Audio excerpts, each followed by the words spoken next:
હવે પત્રાંક 808 મુંબઈ આસો સુદ 8મ રવિ 1953. આ પત્ર પણ પ્રભુશ્રીજી ઉપર છે. ઓમ ઓમ સત્પુરુષોના અગાધ ગંભીર સંયમને નમસ્કાર. સત્પુરુષોના અગાધ ગંભીર સંયમને નમસ્કાર. સત્પુરુષો અગાધ અને પાછું ગંભીર એટલે એમનું જે સંયમ છે તે અતિ ગંભીર છે. એ આપણે એને ઓળખી ન શકીએ કે એનો અંતરાત્મા અંતરથી કેવો અલિપ્ત છે.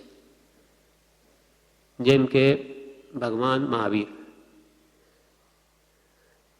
તે ગ્રસ્તાવાસમાં છે. એટલે અહીંયા કે છે 730 પાન ઉપર જણાવ્યું છે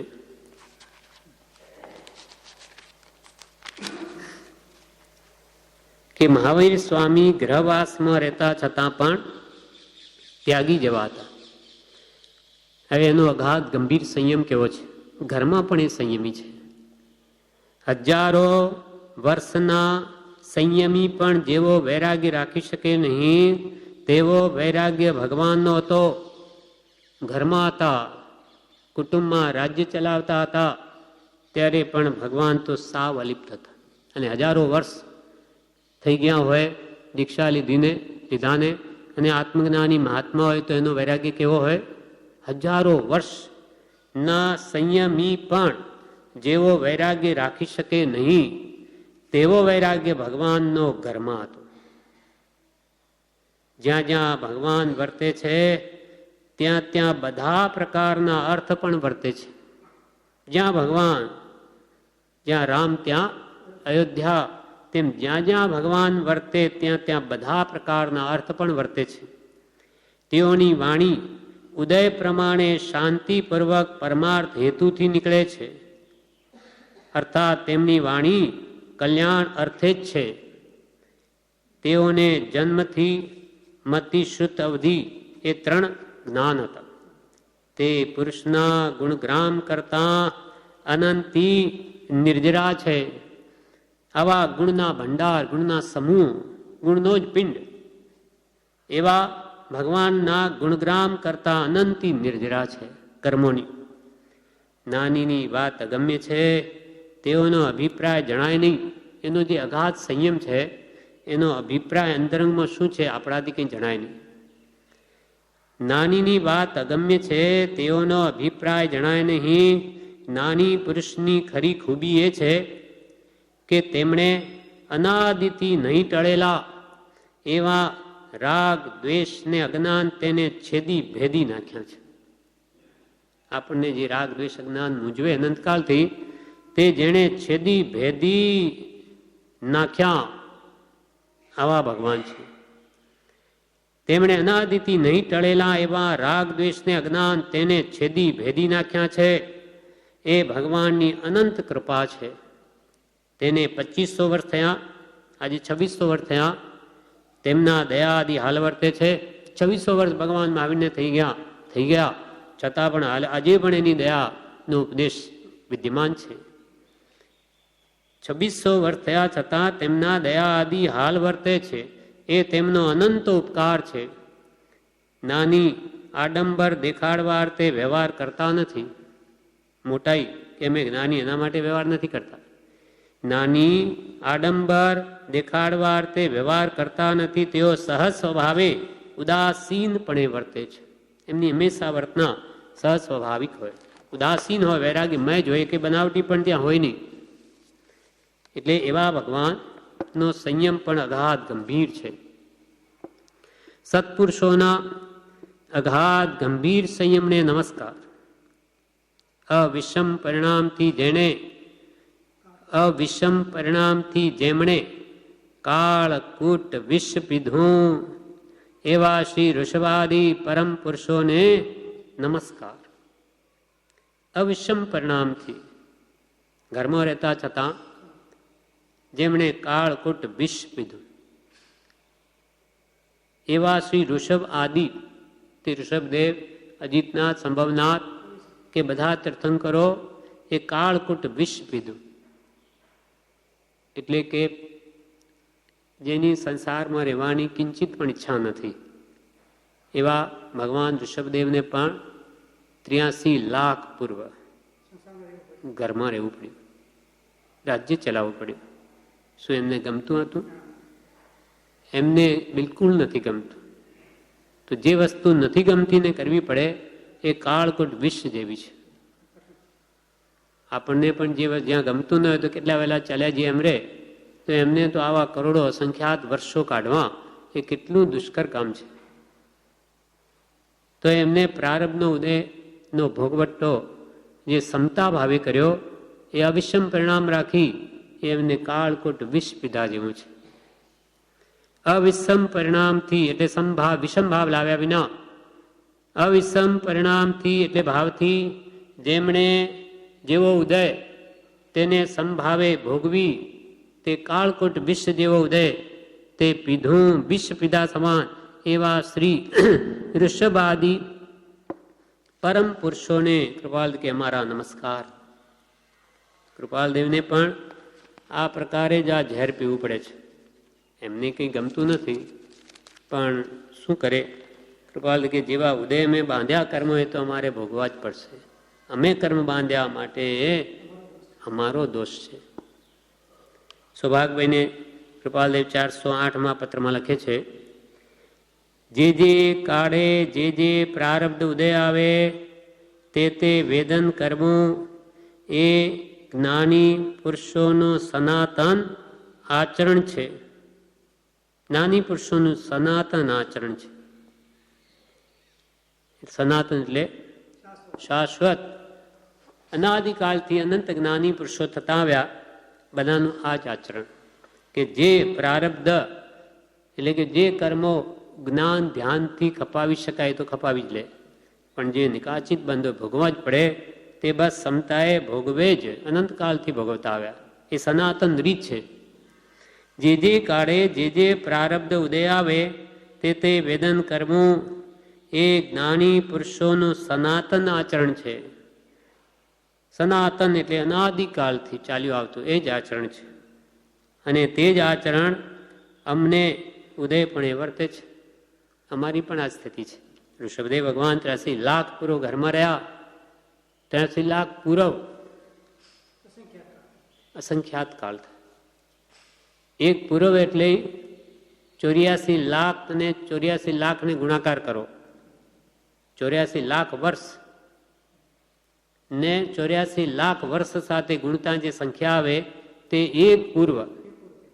પાછા એવા 83 લાખ પૂર્વ અસંખ્યાત વર્ષ થાય. એટલા તો ભગવાન ઘરમાં રહ્યા. અને પછી પાછું 1 લાખ પૂર્વ દીક્ષા પાડી. આમ 84 લાખ પૂર્વનું આયુષ્ય હતું. ભગવાનને દીક્ષા લીધા પછી પણ 1000 વર્ષ તો એમને કેવળ જ્ઞાન મેળવવા માટે પુરુષાર્થ કરવો પડ્યો છે.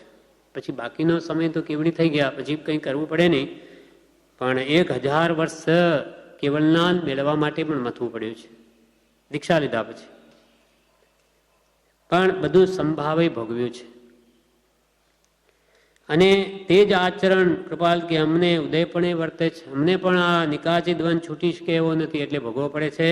અર્થાત જે સંસારમાં સ્નેહ રહ્યો નથી તે સંસારના કાર્યની પ્રવૃત્તિનો ઉદય છે અને ઉદય અનુક્રમે વેદન થયા કરે છે.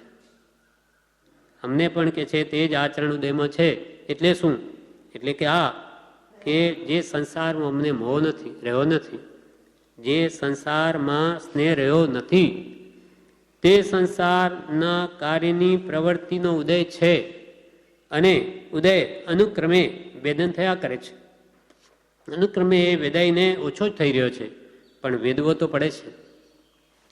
તે ઉદયના ક્રમમાં કોઈ પણ પ્રકારની હાનિ વૃદ્ધિ કરવાની ઈચ્છા ઉત્પન્ન થતી નથી કે ભાઈ હવે આને વધારીએ ઘટાડીએ એવો કોઈ વિકલ્પ જ નથી. જેમ આવે તેમ વર્તીએ છીએ.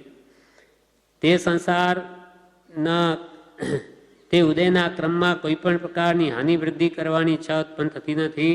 અને એમ જાણીએ છીએ કે જ્ઞાની પુરુષોનું પણ તેના સનાતન આચરણ છે કે અમે જેમાં સમતા ભાવે જે આવે તે ઉદય ભોગવીને ખપાવીએ છીએ તેમાં સનાતન આચરણ છે બધા જ્ઞાનીઓનું. તથાપી તો પણ જેમાં સ્નેહ રહ્યો નથી અથવા સ્નેહ રાખવાની ઈચ્છા નિવૃત્ત થઈ છે અથવા નિવૃત્ત થવા આવી છે તેવા આ સંસારમાં કાર્યપણે કારણપણે પ્રવર્તવાની ઈચ્છા રહી નથી તેનાથી નિવૃત્તપણું જ આત્માને વિશે વર્તે છે. તેમ છતાં પણ તેના અનેક પ્રકારના સંગ પ્રસંગમાં પ્રવર્તવું પડે એવું પૂર્વે કોઈ પ્રારબ્ધ ઉપાર્જન કર્યું છે જે સંપરિણામે વેદન કરીએ છીએ કે અમને કોઈ પદાર્થમાં અમારી ઈચ્છા નથી, બધાથી નિવૃત્તિ મેળવવાની જ અમારી ઈચ્છા છે, છતાં પણ આ સંસારમાં કોઈ પણ કાર્ય કરવાની કે કરવામાં નિમિત્તરૂપ બનવાની, કાર્યપણે એટલે કોઈ પણ કાર્ય કરવાની કરવું પડે છે અમને. હા, જેમ કે ધંધો કરવો પડે છે હમણાં, તેવા સંસારમાં કાર્યપણે એટલે કાર્ય કરવાની અમને ફરજ પડે છે. અને કારણપણે પ્રવર્તવાની એટલે કોઈ કાર્ય કરવામાં નિમિત્તરૂપ બનવું પડે. જેમ કે પછી એમને કહ્યું કે હું ધંધો નહીં કરું, હવે છોડી દઈશ, તો પછી નહીં કે તમને સલાહ તો આપવી જ પડશે.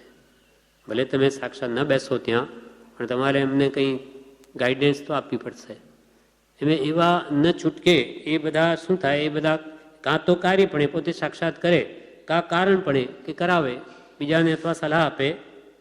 એમ કાર્યપણે કે કારણપણે પ્રવર્તવાની ઈચ્છા રહી નથી, તેનાથી નિવૃત્ત થવાની જ આત્માને વિશે ઈચ્છા વર્તે છે. તેમ છતાં પણ તેના અનેક પ્રકારના સંગ પ્રસંગમાં પ્રવૃત્ત પડે. અનેક પ્રકારના સંગ, વ્યવહારમાં પણ ક્યાંય જવું પડે, કુટુંબ છે, વેપાર આદિ પ્રવૃત્તિ કરવી પડે, બીજી પણ કોઈ સંગ પ્રસંગમાં કંઈ આવવું પડે. એટલે આ બધા ગ્રસ્તાવાસ છે. એટલે તેમ છતાં તેના અનેક પ્રકારના સંગ પ્રસંગમાં પ્રવૃત્તો પડે એવું પૂર્વે કોઈ પ્રારબ્ધ ઉપાર્જન કર્યું છે કે જે સંપરિણામે વેદન કરીએ છીએ. ક્યાં જઈએ? નહીં ભોગવીએ તો કર્મ તો બે ડગલા આગળ ને આગળ જ છે.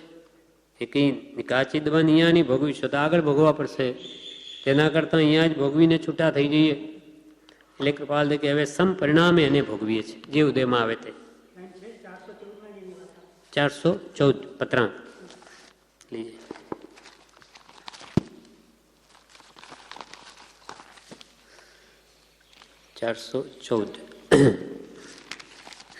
હા, કૃપાલદી કે પત્રાંક 414માં જે કંઈ ઉપાધિ કરાય છે તે કંઈ સ્વપણાને કારણે કરવામાં આવતી નથી, અમારા પોતા માટે કરતા નથી, તેમ કરાતી નથી. જે કારણે કરાય છે તે કારણ અનુક્રમે વેદવાયુગ એવું પ્રારબ્ધ કર્મ છે.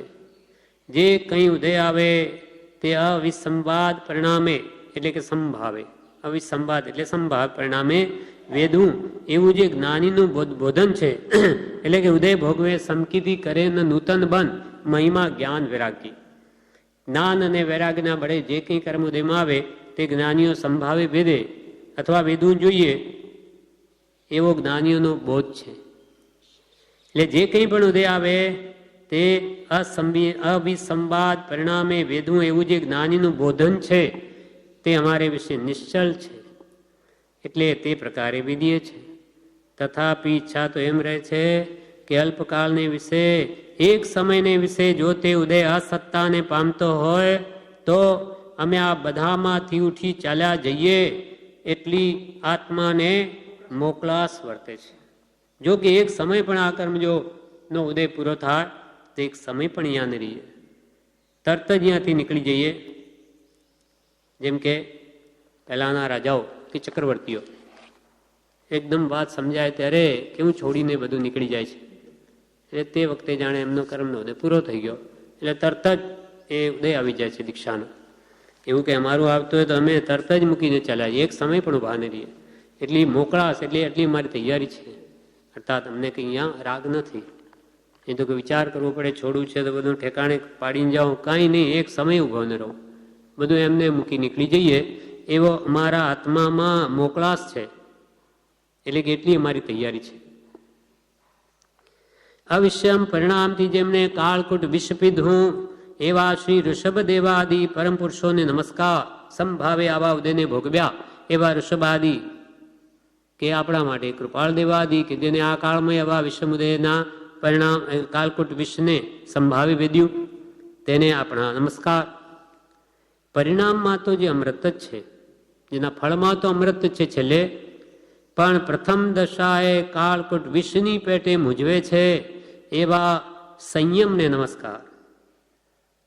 સંયમ છે તે પ્રાથમિક ભૂમિકામાં તો કાળકૂટ વિષની પેટે મૂંઝવે, કેમ કે ભગવાને તો બધું ત્યાગવા કહ્યું, અને ત્યાગ એને ગમે નહીં. અનાદિથી એને તો એવી આસક્તિઓ બધી વિષયોમાં પડેલી છે, અને વિષય કસાય બધું છોડવાનું કે. એટલે પ્રથમ દશાએ તો આ સંયમ કાળકૂટ વિષની પેઠે મૂંઝવે છે એવા શ્રી સંયમને નમસ્કાર. પણ શરૂઆતમાં સત્પુરુષની આજ્ઞાનું આરાધન કરી જો વિષય કસાયને છોડી દે અને આત્માનો અનુભવ થઈ ગયો તો પછી એને સમજાઈ જાય કે મેં કર્યું બિલકુલ બરાબર કર્યું છે. કેમ કે જ્યાં સુધી એને આત્માનો અનુભવ થતો નથી ત્યાં સુધી એને જાણે આ સુખ છૂટી ગયું ને કંઈ સુખ બીજું મળ્યું નહીં. પણ જેમ જેમ શાંતિનો અનુભવ વિધાતો જાય ત્યાર પછી એને અમૃત સમાન ભાસે છે કે ખરેખર આ સાક્ષાત અમૃત આ છે. આત્માનું સુખ એ જ અમૃત છે, નિરાકુળ સુખ. પરિણામમાં એટલે ફળમાં તો જે અમૃત જ છે, પણ પ્રથમ દશાએ કાળકૂટ વિષની પેટે મૂંઝવે છે એવા શ્રી સંયમને નમસ્કાર. તે જ્ઞાનને, તે દર્શનને અને તે ચારિત્રને વારંવાર નમસ્કાર. ભગવાને જે સમ્યક જ્ઞાન કે ભગવાનના નો બોધેલો દર્શન ધર્મ અને ભગવાનનો બોધેલો ચારિત્ર ધર્મ એ બધાને અમારા વારંવાર નમસ્કાર છે. તે જ્ઞાનને, તે દર્શનને અને તે ચારિત્રને વારંવાર નમસ્કાર. ઓમ. કૃપાળુ દેવે આજે અહીંયા કહ્યું કે પ્રથમ દશાએ કાળકૂટ વિષની પેઠે મૂંઝવે. આ લીટી કોઈએ બ્રહ્મચારીજીને પૂછી છે, એનો બ્રહ્મચારીજી અર્થ સમજાવે છે. અહીંયા 821માં પત્રમાં કહે છે, પત્ર સુધામાં, કે તમારું કાર્ડ મળ્યું, તમે પૂછાવેલ વાક્ય પરમ કૃપાળુ દેવનું લાગતું નથી, કોઈ બીજું પૂછાવ્યું હશે, પણ પરમ કૃપાળુ દેવનું તો આ વાક્ય છે. સંયમ શરૂઆતમાં, પ્રથમ દશા એટલે શરૂઆતમાં કાળકૂટ વિષની પેઠે મૂંઝવે છે એવું એક વાક્ય તેઓશ્રીએ લખ્યું છે. કારણ કે જીવને બાહ્ય વસ્તુઓની પરાધીનતા મટી નથી ત્યાં સુધી સંયમમાં ઈચ્છેલી વસ્તુ મળે નહીં અને ઈચ્છા ટળે નહીં. એવી અવસ્થામાં સદગુરુનો બોધ જીવને પ્રાપ્ત ન હોય તો ઝેર પીડાથી મૂંઝવણ થાય તેવી મૂંઝવણ જીવને સંયમમાં પણ થાય છે. જેમ કે કોઈએ દીક્ષા લઈ લીધી, સંયમ એટલે હવે તે વખતે કોઈના કહેવાથી દૂધમાં ઉભરો આવે તેમ આવી ગયો, લઈ લીધી, પણ અંદરની ઈચ્છાઓ બધી પડી છે, ગઈ નથી. એટલે પછી અહીંયા એમ કે છે કે જીવને બાહ્ય વસ્તુઓની પરાધીનતા, ઈચ્છાઓની તો મટી નથી, ઈચ્છાઓ તો બધી અંદર પડી છે અંદર. એટલે બાહ્ય વસ્તુઓની પરાધીનતા મટી નથી એટલે ઈચ્છાઓ એમની એમ છે ત્યાં સુધી સંયમ લઈ લીધો. એટલે સંયમમાં ઈચ્છિત વસ્તુ તો મળે નહીં અને અંદરની ઈચ્છા ટળે નહીં. ત્યાં બધી ઈચ્છાઓ પડેલી એને એ વસ્તુ તો મેળવી શકે નહીં અને અંદરની ઈચ્છાઓ પડેલી પણ જતી નથી, એ ટળતી નથી. તો ત્યાં કે છે એવી અવસ્થામાં જો સદગુરુનો બોધ ન હોય એટલે ઉપર સત્પુરુષ ન હોય તો એને ઝેર પીડાથી કે જેમ મૂંઝવણ થાય તેવી મૂંઝવણ જીવને સંયમમાં પણ થાય છે. ઈચ્છાઓ નવી નવી ઉગે કળ ન વળે અને વસ્તુ મળે નહીં કેમ કે બધું બહારથી છોડી દીધું એટલે ત્યાં થઈને એ ભ્રષ્ટાચાર સેવે. મોટે ભાગે આજે શાસનની સ્થિતિ એમ કેમ થઈ પડી, કેમ જ્ઞાન છે નહીં અને એ લોકોને જેમ કૃપાલે કે 6 મહિના પાછળ ફેરવી અને તું દીક્ષા લે તારું કલ્યાણ થશે એમ કરીને એને દીક્ષા આપી દે.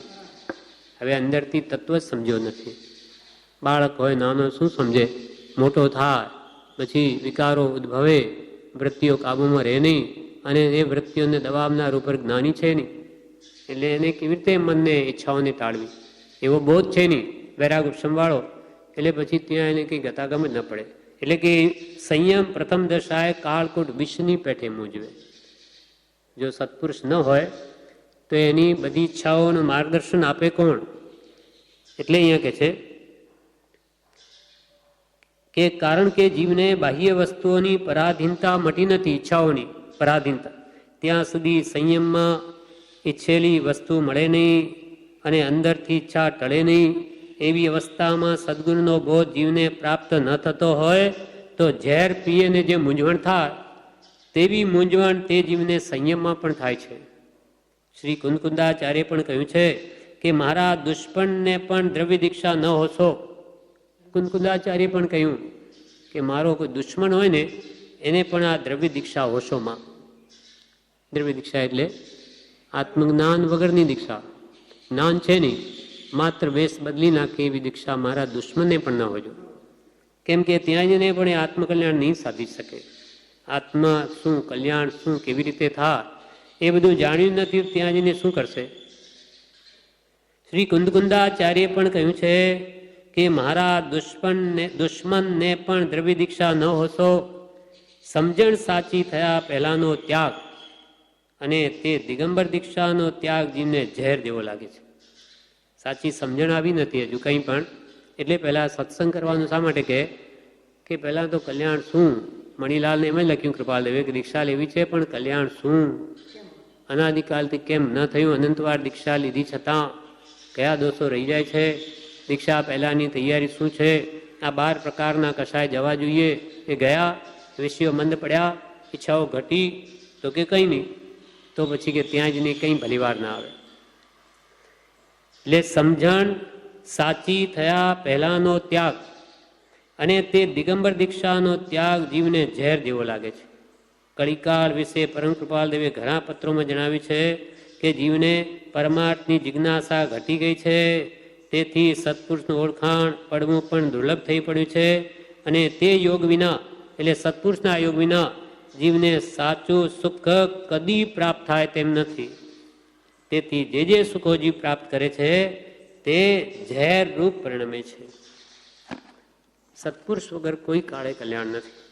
જ્ઞાની વગર સંયમ લે તો પણ એ કંઈ મોક્ષને ન પામે, એ પણ ત્યાં એને કાળકોટ વિષની પેઠે મૂજવે.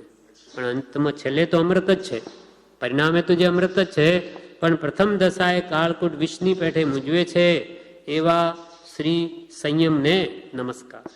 તે જ્ઞાનને, તે દર્શનને, તે ચારિત્રને પણ વારંવાર નમસ્કાર. ઓમ. આ પત્ર 808 પણ પ્રભુશ્રી ઉપર જ હતો, તે આ પત્ર પૂરો થયો. વિશેષ આપણે